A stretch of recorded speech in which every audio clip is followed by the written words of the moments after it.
Hi, welcome back to the channel and thanks for watching. My name is Arito and today we're looking at this pedal.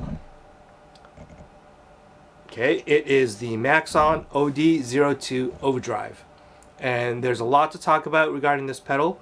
So if you don't want to bother with the talking, I will have chapter links so you can skip ahead to just hear what it sounds like. But I guess the first thing we'll talk about is the name. It's called Overdrive, just simply Overdrive. But as we'll hear in the playing samples later, it definitely isn't really an overdrive. It's more of a distortion and a heavy distortion at that. So I don't know why they called it an overdrive. And we'll touch upon sort of the naming schemes that they had during this series later. But so I think we all know the history about Maxon and Ibanez. Maxon was the company that manufactured and designed almost all the pedals for Ibanez early on. So they designed the Tube Screamer, the 808, and then later on the TS9. And so if you compare catalogs from Maxon and Ibanez from those early years, they'll pretty much have the exact same pedal, exact same look, just a different name and a different label on the company's name. And so the TS808 by Ibanez is called the OD-08 by Maxon, and then the TS9 by Ibanez is called the OD-9 by Maxon. And so Maxon famously designed all these pedals and manufactured them. So if you do crack them open, you'll see on the circuit board that there's the M logo for Maxon. I just recently did a video on the GE10 graphic equalizer by Ibanez, and I think I have I'm not sure, but I think I have a shot in there showing the circuit board, and you can see the M logo and then a long digit name or long digit numbers designating the circuit board.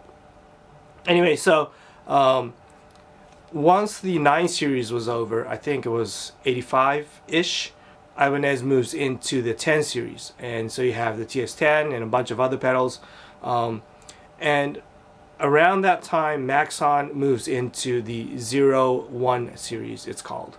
And so they have a similar sort of boxy 80s shape like the 10 series, but unlike the 9 series and the pedals that came even before that, they both, the Ibanez and the Maxon, had the exact same shape and casing. When Ibanez moved into the 10 series, Maxon had their own sort of casing shape and foot switch. So I don't know why that happened, because the partnership apparently lasted until 2002, and so the 10 series are still being made by Maxon, but for whatever reason they decided to go with different casing shapes.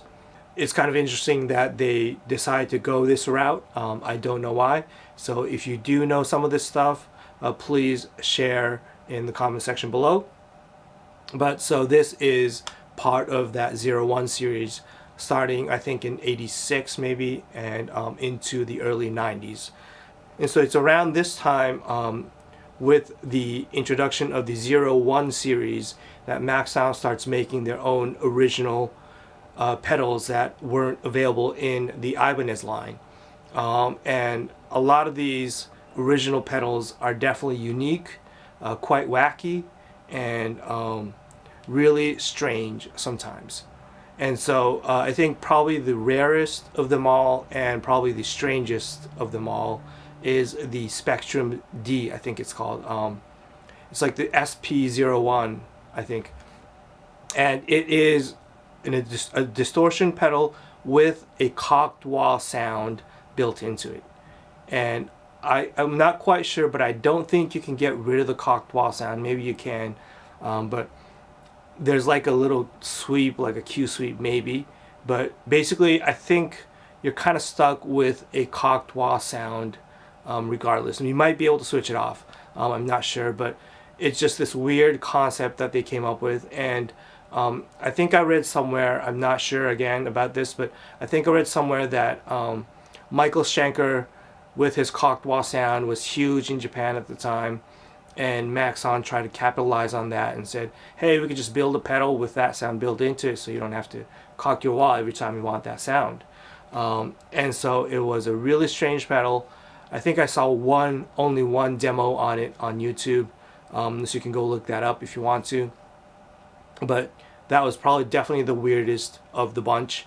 Another one being the OR-01 rock and roll, which is the most cliche name for an overdrive pedal, yet no one had ever used it, and probably no one has ever used it since. But it is the rock and roll pedal, and there are definitely demos of that online. But it's, again, a unique pedal in that it has two overdrive circuits in it. And I think I found a schematic for it, but they're slightly different overdrive circuits. But you can't turn the pedal off. And so you're always stuck with one or the other. Once you plug it in, you're always going to have one or the other sound on all the time. And so I think their aim was that you can set up a nice rhythm tone with a nice crunch, and then set a soaring lead tone on the other channel, and then just switch in between the two. Kind of like, I guess it kind of makes sense in that it's almost like using a two-channel amp like a Marshall or whatever. And so they probably thought, well, let's just put that into a pedal, and you can use a clean amp and always have a two-channel distortion amplifier on pedal.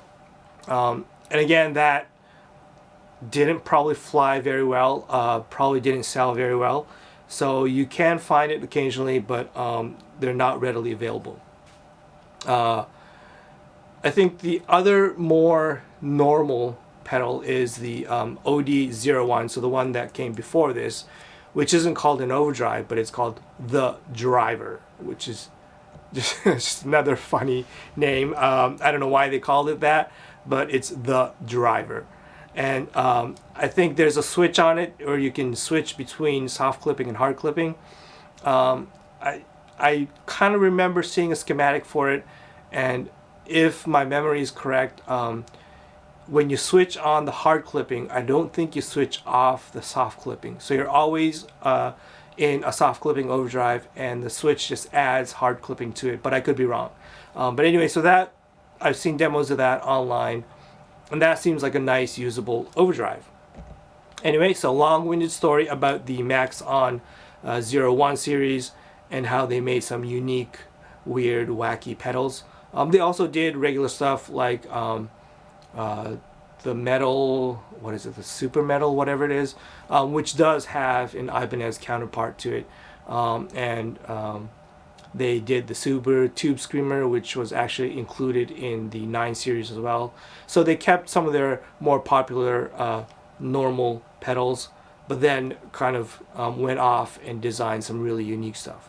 And now we move on into the 02 Overdrive, which surprisingly, with all the strange names they had for their other interesting, unique pedals, this is the most plain, boring name they could have given this, yet it's not an overdrive.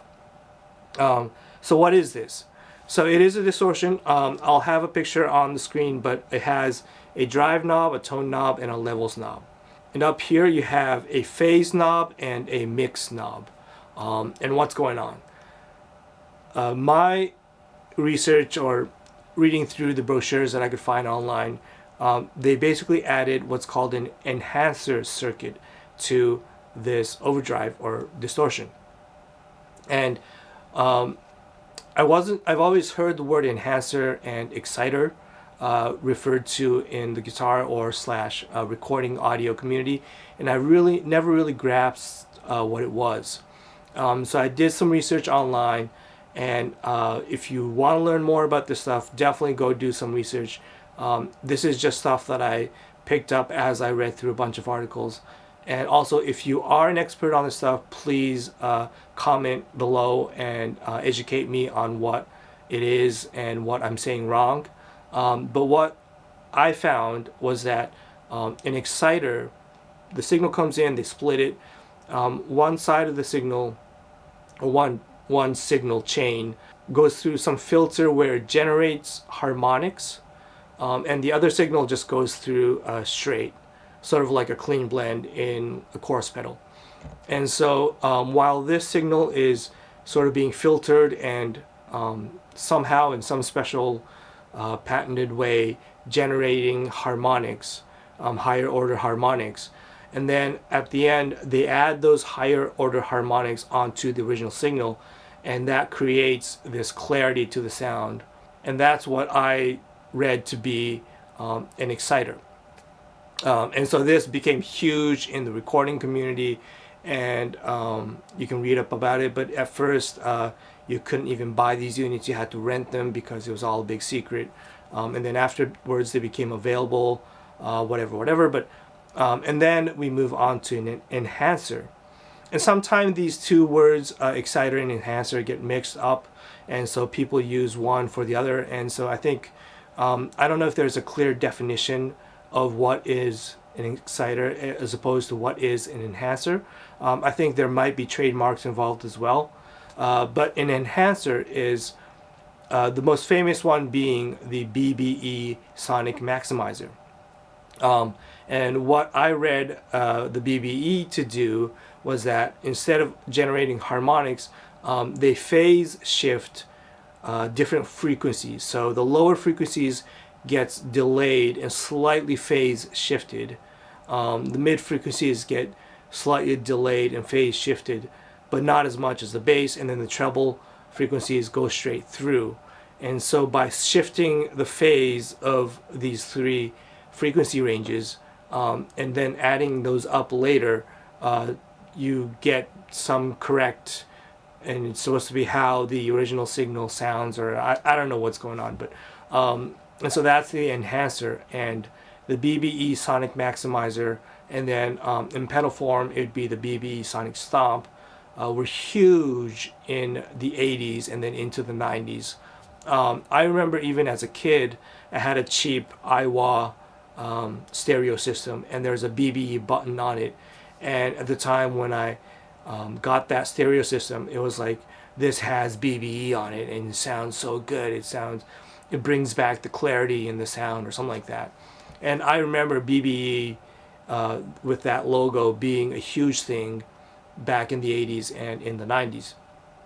And so again, this is just my guess, but I don't know if it was huge all over the world, but at least in Japan it was probably huge, and those rack mount units sold like crazy, and everyone's probably using them in the studio. And that sort of 80s sound, the heavy metal or hard rock guitar sound, added with a maximum BBE or the exciter, probably defined that rock and roll heavy metal sound of the 80s and 90s. And this is probably pre-grunge. So my guess is that a lot of the pedal companies in Japan were like, well, let's just add that to an overdrive, and the average guitarist can get that sound, that high-end studio guitar sound, from a pedal. And so you see several guitar pedals right around that era with an exciter or an enhancer built into it. There's a Gliatone, I forgot what it was like a PS 21 021, but it's like an overdrive or distortion with an exciter built into it. And then you have the Tokai. So Tokai made a range of pedals, and you have the Tokai exciter. So that's just a single exciter unit in a pedal. And then I think Yamaha also had an overdrive with exciter pedal as well. And so we move into the Maxon. And so the Maxon is an overdrive / distortion with an enhancer built into it. And the enhancer built into it is definitely true. It's not my speculation, because I was able to find a brochure of the 01 series pedals, and it's written in Japanese, but it says that it has an enhancer built into it. And so the enhancer, as I mentioned earlier, is all about the phase shifting of the mid frequencies and the lower frequencies, and that's what the BBE sonic maximizer does. And so that's why they probably called this phase. And so the phase knob, as we'll listen to later, changes. I actually don't know what it's doing, but it's changing which part of the frequency gets phase shifted maybe. It's a really strange effect because when you listen to it alone, it almost sounds like a cocked wah. Not quite as dramatic, but it definitely has that sound. And on the other end, it has sort of this, it's almost like you have a broken speaker. It has no low end, and it's got this fizzy high end to it. We'll definitely listen to those later. So it's doing something with the phase shifting, as the name of the knob implies, which is the enhancer part of it. And then you have the mix knob, and so all the way to the left, it's going to be just a straight up distortion sound, no enhancer mixed in. And then by turning this, you are able to add the enhancer sound into your signal. And then if you turn it all the way, it's all just enhancer guitar sound, which does sound quite strange. And so I'm guessing that you'd use it probably around noon or maybe even less, and subtly mix in the enhancer sound. And so that's what this pedal is doing. And this, like the other unique Maxon pedals like the Spectrum D, and I guess the Rock and Roll is not as rare, but this, along with the Spectrum D, is somewhat rare. You don't come across these too often. I've heard or I've read that these are only available in the Japanese market, so I don't know if that's true, but it could be true, which means that they wouldn't be available anywhere else in the world, making it really rare and probably a low production unit. So anyway, we're going to take a look at this, and I'm going to compare it against a Rat. I don't have a DS1. I wanted to compare it against the DS1 to hear what it sounds like with that big muff tone stack, but I don't have a DS1, so we're going to use an OS2 with the distortion side, and see how that sounds. And yeah, that's about it. Sorry for the long-winded talking, but this pedal is really strange, and sort of the history behind what Maxon was doing around this time frame is really unique. If you are interested, I definitely recommend. I'm pretty sure there's only one video of the Spectrum D. Maybe there are some others, but I definitely recommend you check out that video. It's really strange. I mean, why just add a cocked wah sound into an overdrive? But I guess it makes sense. I mean, if that was the big thing back then and everyone was trying to emulate that sound, then yeah, you're going to make a pedal about it. Anyway, it's a really unique pedal. This one is actually pretty cool. I do like some of the sounds that it has. And so initially when I got this, I thought I would try to trace a circuit and figure out how they do the phase shifting and how the enhancer works. But once I cracked it open, it was jam-packed in there. Just crazy jam-packed. And I'll try to show a picture on the screen, but it has so many components in there. And just seeing how complex it was, I just gave up. So I don't have any schematics for this today, and I looked all over online, but I couldn't find anything. So if anyone knows of a schematic for this pedal, please let me know.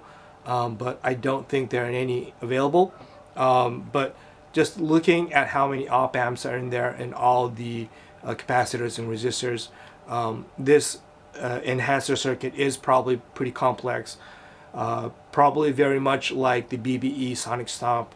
So yeah, I don't have any schematics today, but we'll just listen to this and see what it sounds like, so you get an idea of how the enhancer works and what the phase knob does. And so that should be interesting. And I probably won't be able to do this pedal any justice, especially considering that it's that 80s hard rock tone. I definitely can't play that stuff, but we'll just see what it sounds like, and I hope you enjoy the video. Okay, so we're taking a look at the OD-02 by Maxon, and today, because of the sounds that we're aiming for, I thought I'd pull out some humbuckers. And this is my Epiphone Dot 335 types model. I think it's like a 2011, not sure, but it's been modded quite a bit. This is sort of my experiment guitar. I've played around with it quite a bit. I swapped out all the pots for higher quality pots. I swapped the switch, the jack, the nut, and the bridge. I think the only thing that's stock is the stop bar and the Grover tuners. I also shaved the poly off the neck. I don't know if you can see it, which was a really bad decision. Well, really amazing decision as far as playability and tone, but as far as workload goes, it was a pain. It took me, I think, 3 days on and off of just sanding and sanding and sanding.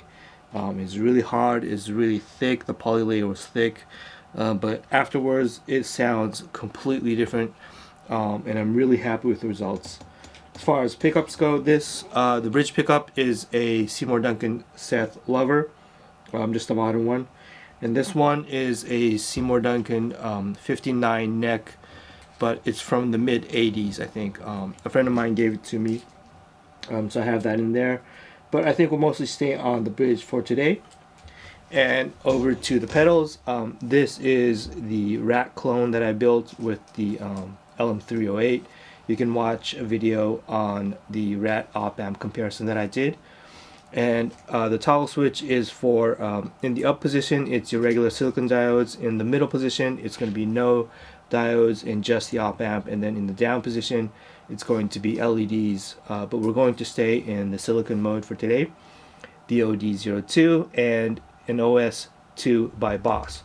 We're going to keep the color knob in the distortion mode, so it's just going to be the distortion circuit of the OS2, and it's not exactly a DS1, but it's kind of similar to it, with sort of a set position for the DS1 tone knob. So there's sort of a set valued Big Muff style tone circuit within the distortion side of the OS2, and then you have a separate tone knob after that, and that's more of your traditional tone knob. Anyway, so let's start off with the clean sound, I guess.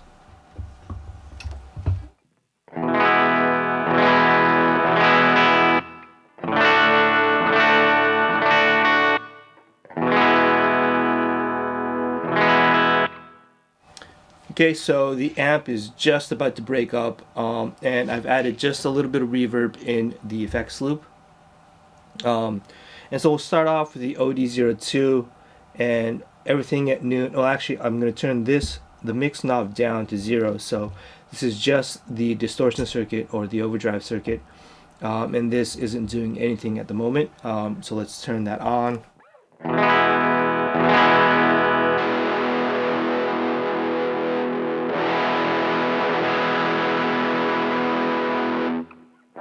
And so the first thing you'll notice is that it's very quiet. You need to pretty much max out the levels to get any kind of unity gain or unity volume with this pedal. And so let's turn this up.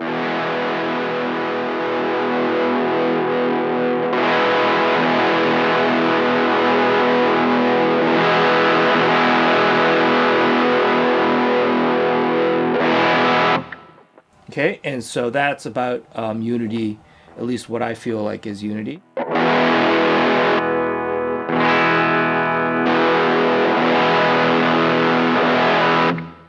Okay, and also with the tone knob, at noon it's kind of dark. Considering that we're on the bridge pickup, and let me turn that up.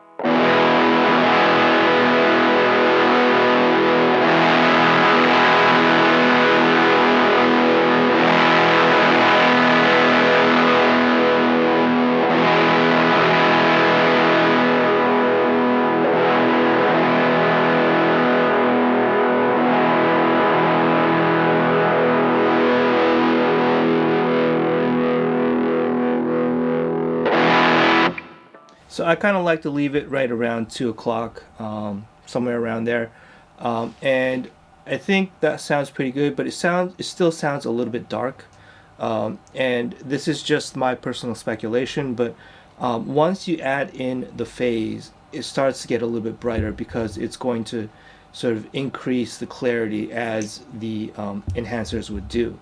And so it does seem to get a little bit brighter, and maybe the designers of this pedal kept it slightly on the darker side so that when you do add that phase, it sounds more sort of normal or neutral. And lastly, let's try the drive knob.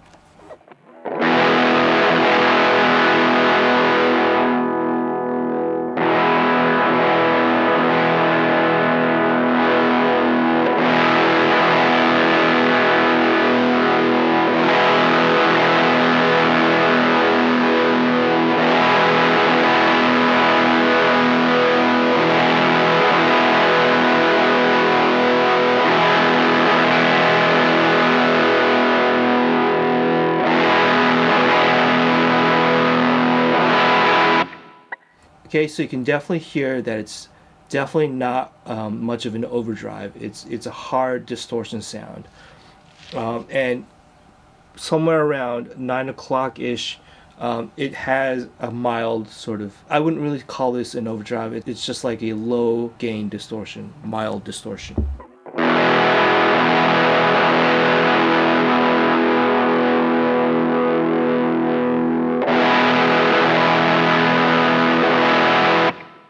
And then once you get into 10 o'clock, it's just straight up distortion. And then from there on to maximum, the distortion doesn't really change a whole lot. And so you're kind of stuck with that distortion sound with this pedal.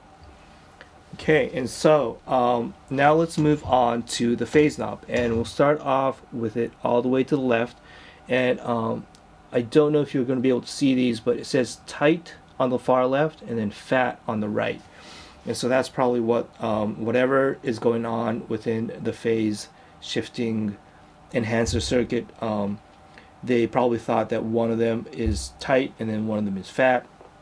Anyway, we're going to max out the mix knob, so you're going to hear the full phase effect with no sort of clean distortion signal blended in.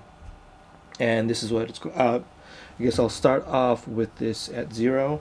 And this is what it's going to sound like.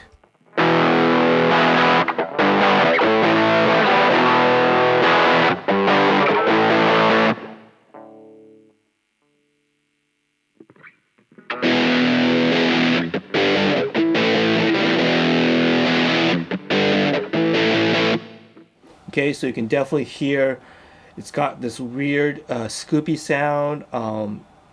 It's really hard to explain. It's not really.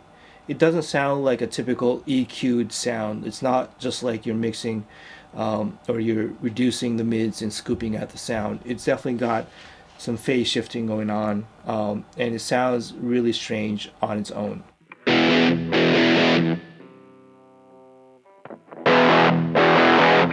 Okay, and so and we'll do the same thing with the phase knob all the way to the fat side.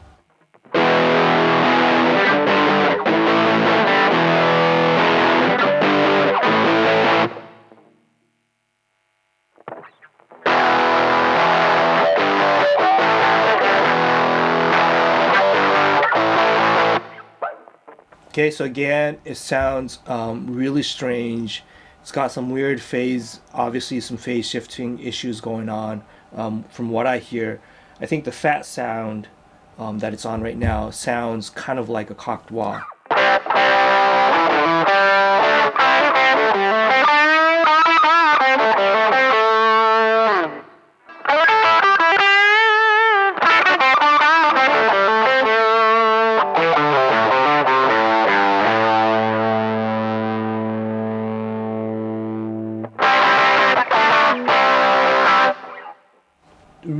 Really hard to describe what exactly is going on as far as sounds go. It has sort of a cocked wah sound, but it has also a mid-rangey sound, a nasally sound to it. So let's go just with it maxed out still. Let's go from the fat side all the way to the tight side.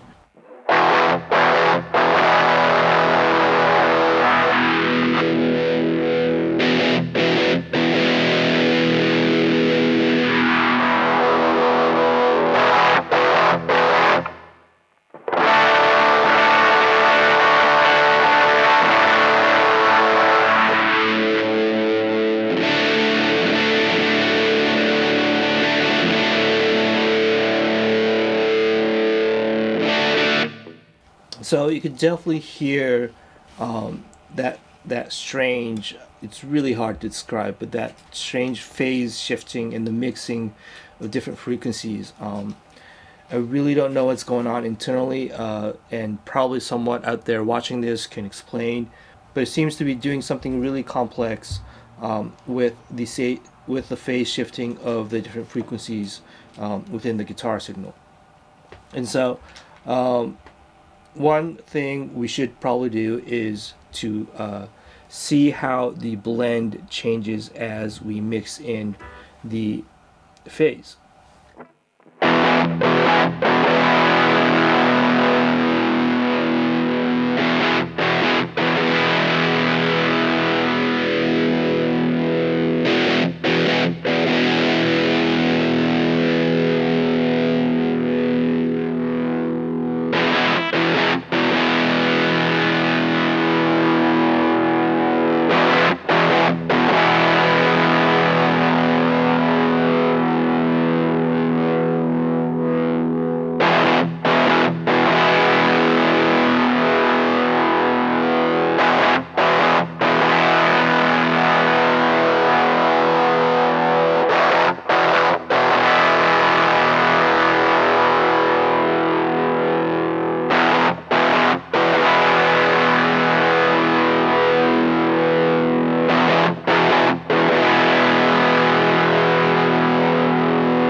Okay, so I guess the next thing we should probably do is to compare it against the Rat and the OS2. Obviously, I don't have the playing skills to do these pedals justice, but hopefully you can get an idea of how different they sound and maybe some of the similarities if there are any. So I guess we'll start off with the OD-02 with the mix knob at 0, so this is just the distortion sound.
Okay, so now what I want to do is go through the three pedals and then also different knob settings on the OD-02 with two loops. So I have two loops set up. Obviously, there really isn't much of a point in comparing these pedals against each other, but when demoing an obscure or somewhat rare pedal like the OD-02, I want to have a reference, a pedal that we're all familiar with, so that if you're listening to this and know how a Rat sounds or own a Rat, you can compare that against the OD-02. Anyway, this isn't really to compare these three pedals, but it's just to have a reference against a familiar or more popular pedal that's readily available.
Okay, so I think you could definitely hear the drastic difference you get by going through the phase knob, and then also the change as you go through the mix knob and blend in that phase signal.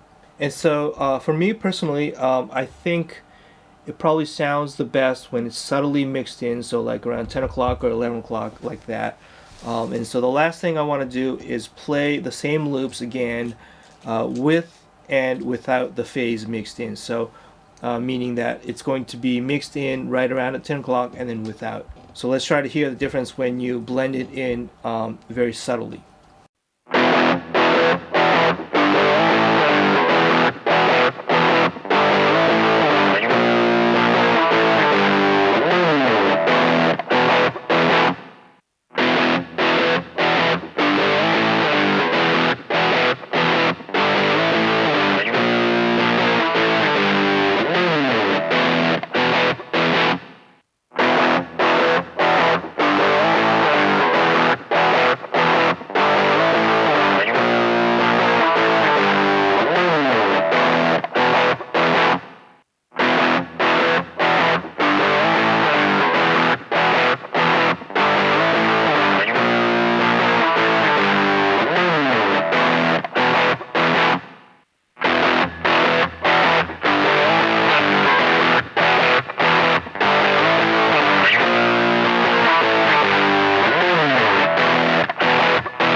Okay, and so once you blend it in a very subtle way, it actually is a pretty nice sound, and it definitely has that 80s feel to it.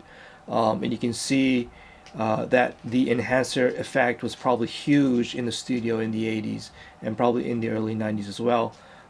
So it has that reminiscent sound of rock guitar from the 80s. It almost creates this space around the notes, and that's probably why this effect became so popular. And so, in my personal opinion, once you play it with that subtle blend in of the phase, when you turn it off by turning down the mix knob, it sounds a little bland and almost a little bit like when you turn off the reverb on your amp. But then maybe after, a minute of playing it without the enhancer blended in, then your ears adjust to that and it sounds normal. But immediately after you remove it, you feel like you've lost this sense of openness to the sound. But then again, if you overuse it or if you play with that sound too often, then it does kind of get a little bit annoying or a little bit overwhelming, a little bit too much. And so I can see why it went out of style and probably didn't catch on very much. I'm sure people still use it in the studio, but as far as using it as a guitar effect, it probably didn't catch on, and that's why we don't see it anymore, and that's probably why it didn't really sell very well. Okay, so that was taking a look at the Maxon OD-02. This ended up being quite a long video for such an obscure and probably not so desirable pedal that maybe not too many people are interested in, but I hope you enjoyed some of the information or some of the sounds that we got.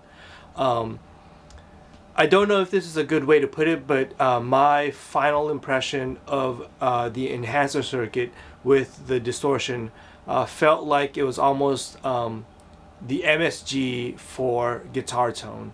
And I'm sorry if that comes off weird, but it's like, it sounds really good when you first hear it, and once you get rid of it, you kind of want to go back to it. But then after a while, you're like, okay, I can live without that. And so that's my impression of having the enhancer built in to a distortion. So it's kind of something that I would enjoy playing around with, but I don't think I'd really see myself using it all the time constantly. But anyway, that's just my opinion. I would love to hear what you all think. If you were able to follow through and watch the entire video, please share your thoughts in the comment section below. I'd love to get some feedback on what you all thought about the sounds of this pedal, although I probably didn't do it justice. But and so if I missed out on any information or if I got something wrong, please share your thoughts and knowledge in the comment section below. I'd love to learn more about this stuff. And as always, thanks for watching. You know, so like if these pedals were at a party, it's like, hey, what's up? I'm Overdrive. Who are you? I'm the driver. Who's that guy over there? He's rock and roll. You know, just like weird. Why would you do that? But it is as it is. This is the OD-02 Overdrive.